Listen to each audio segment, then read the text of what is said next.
Good day, I am William Theo, and this is PTV News Now.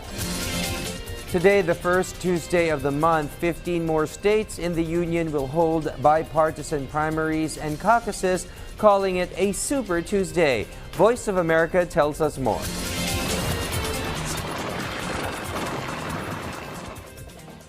More states will hold primaries on Tuesday, March 5th than on any other day in this election cycle. That's why it's called Super Tuesday. 15 states and 1 territory will vote on Super Tuesday this year.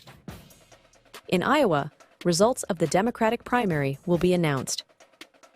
It takes 1,968 pledged delegates, 50% of all delegates, to win the Democratic Party's presidential nomination. It takes 1,215 delegates, 50% of all delegates, to win the Republican Party's presidential nomination. The phrase Super Tuesday did not emerge until 1976. Bill Clinton got a boost from his strong showing on Super Tuesday in 1992 on his way to the White House. In 2000, both Democrat Al Gore and Republican George W. Bush effectively won their party nominations with victories on Super Tuesday.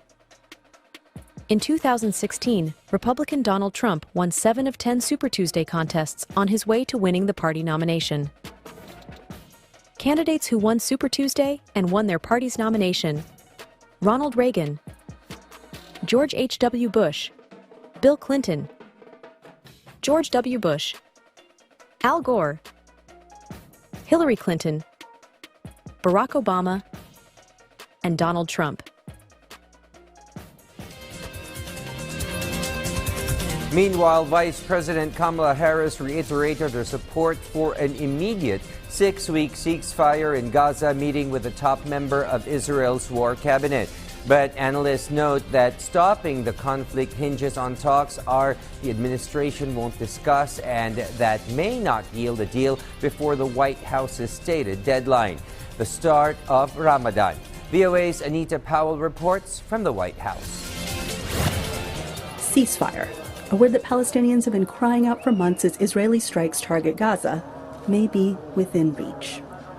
Over the weekend, Vice President Kamala Harris became the first Biden administration official to publicly call for Israeli and Hamas forces to lay down arms in the conflict, sparked October 7th when the Palestinian militants launched a killing spree in Israel. And given the immense scale of suffering in Gaza, there must be an immediate ceasefire. For at least the next 6 weeks, which is what is currently on the table. That deal comes with conditions. On Monday, White House officials told reporters that Hamas is still mulling Israel's proposal, which includes the release of hostages. The administration declined to discuss details of negotiations.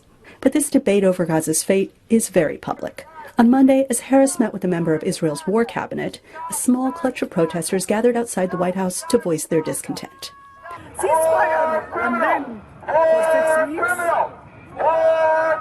That's not fair. Ceasefire, complete ceasefire. Maybe just they want to buy time for the election? This is not it's a game. It's a game. We don't buy it. Analysts say while it's significant that Harris threw her weight behind the critical word, her words may also come with conditions. But it's also important to take a look at how she qualified it, because the administration for some time has been saying that they're looking for a ceasefire, but it's within a specific deal that they want that to take place in. If her call is simply a reiteration of that, then the only significance that comes with it is the fact that for the first time, a senior administration official has actually managed to accurately and appropriately express empathy with victims on both sides of the conflict. And then there's another question, one the White House itself is asking.